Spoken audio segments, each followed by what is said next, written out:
One day, when I got home, I couldn't find my husband anywhere. He had left without telling me, and I couldn't find any clues about where he went. A few days later, I discovered that he and my sister had run away together to get married. That was 12 years ago. Recently he called me and said he was coming back home with my sister, his wife now, and that I should leave his parents' house. He was upset that I was living there. It's been 12 years since they ran away, and it seems like he wants to make my sister his wife officially now that things have calmed down. But they don't know. They don't realize how much our family, including me, has changed since then. My name is Melanie Miller, and I'm 27 years old. I studied web design and worked at a company where I met my husband Shane. Shane is a friendly guy who works in sales. We fell in love quickly and got married after a year of dating. After we got married, we moved in with his parents. I quit my job at the company and started working as a freelance web designer from home. I wanted to take care of our home and support my husband's lifestyle. At first, it was hard for me to find a steady job, so my income wasn't always reliable. But now things had changed. I was able to find work easily and make a steady income. I could work at my own pace and prioritize my family. I cherished the time I spent with my husband and his family in the mornings, evenings, and before bed. Life felt really good. But I started to notice a change in my husband's behavior. It began when I started making twice as much money as I did at my previous job just 2 months earlier. I was thrilled to have reached and exceeded my old salary. I couldn't wait to tell my husband when he got home from work. Shane, guess what? Last month, I made twice as much as I used to at my whole job. What? Seriously? Your old job paid pretty well, didn't it? Yeah, but I've been wanting more. I finally did it. Yeah, sure, that's great. You want me to throw you a party? My husband's response was unexpectedly sarcastic and negative.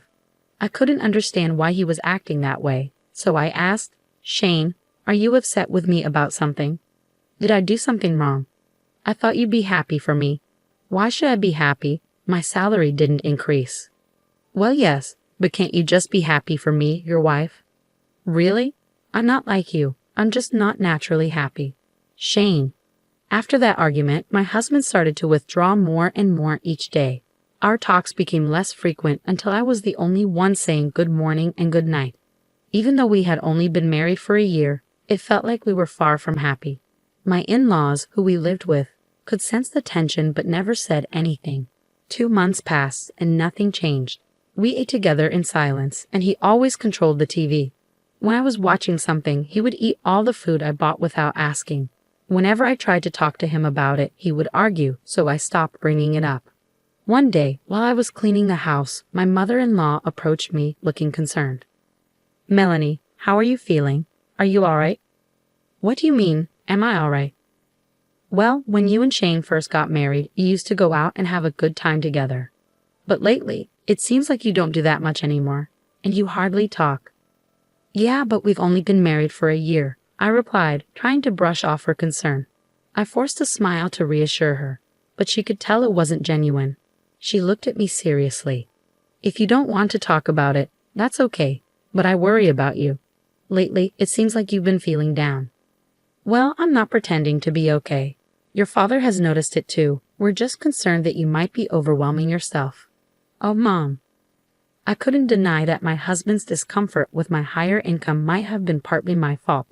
But at the same time, I felt alone in my achievement. When my mother finally acknowledged the pain I was feeling, it brought tears to my eyes. So I decided to open up to her completely.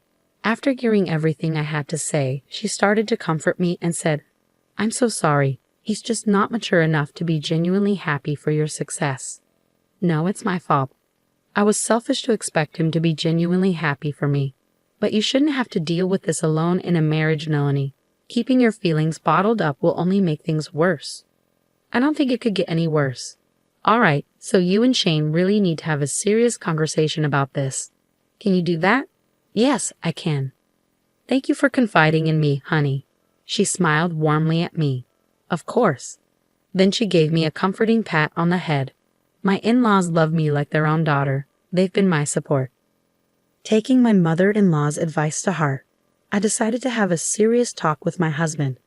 That night, I stayed up late, waiting for him to come home. But as the hours passed, there was no sign of him. He usually got home by 10 at the latest, but it was already past 11, and he still hadn't returned. "Why are you taking so long?" I texted him, but he didn't respond. I started to worry that something might be wrong. I tried calling him, but he didn't pick up, and the phone just kept ringing, so I waited anxiously. Finally, around midnight, he walked in. "I've been trying to reach you," I began, but he just sighed loudly and looked annoyed. "What's going on? Why are you still up?" "Well, I wanted to talk to you about something important today." "About what?" he replied, sounding annoyed. "I think our issues started because of my new salary, right? I should have maybe kept that to myself. I know it might have hurt your pride." As soon as I said that, I felt a shiver down my spine. He was standing there, looking cold and distant. I was scared stiff. He responded with anger. "There's nothing to talk about, and it's pathetic that you're waiting up for me. I'm just trying to make things better between us, Shane. That's the problem. I obviously made a mistake in choosing the right partner. No, I'm exhausted from working overtime. You don't have any right to speak, considering you just stay home all day." My husband stormed past me and headed upstairs to our room. I couldn't bring myself to move until I was sure he was upstairs. Why was he talking to me like that? All I wanted was a normal married life. My mother-in-law had encouraged me to talk to him, but it didn't solve anything. After his attitude, I didn't want to push for another conversation. It felt like he completely ignored me as a person, and it left me feeling bitter. 2 more months passed, and still we didn't talk. The days seemed endless, slipping by in a blur. Then, one day, I came home to find my husband gone. I went into his room, and something felt off. "Huh?" Shane's room is never this tidy. Shane isn't exactly known for being neat, but his room was strangely clean. His clothes and suitcase were gone.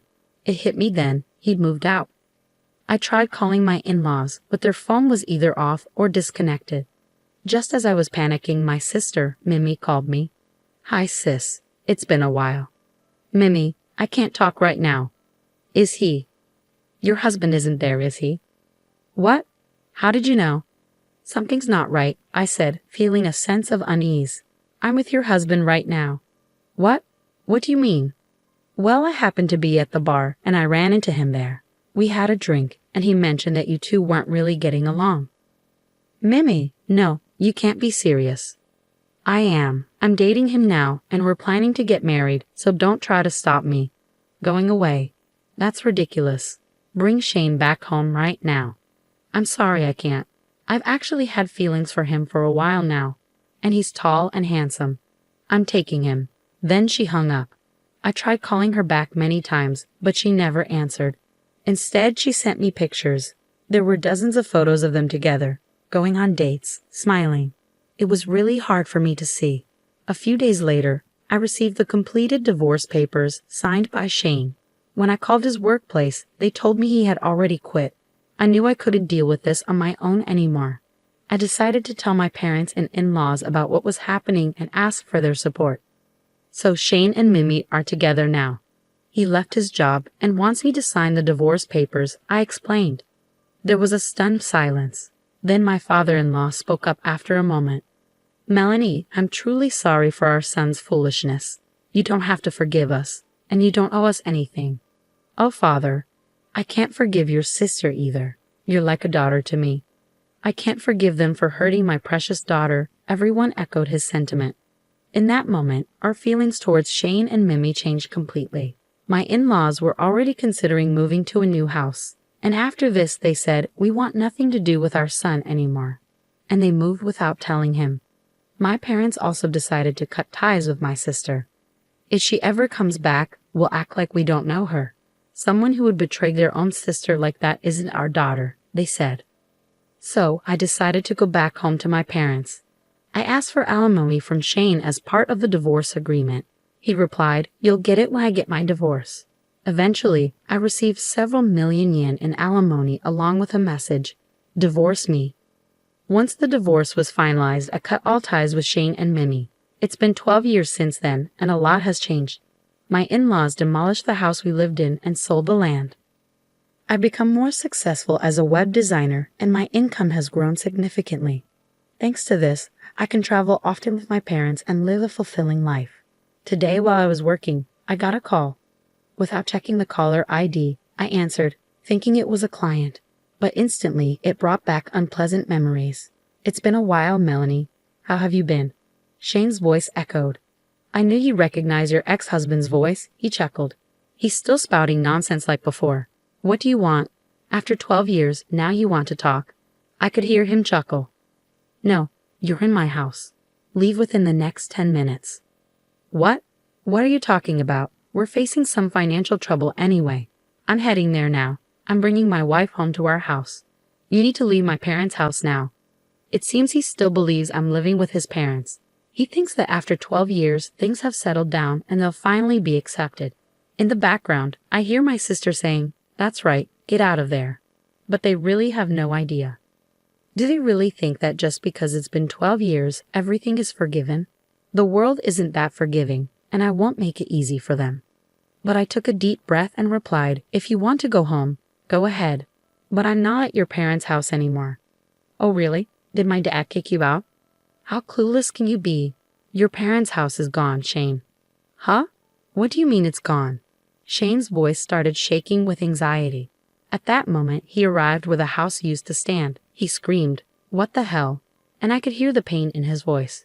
I continued, as soon as you ran away, we cut ties with both of you.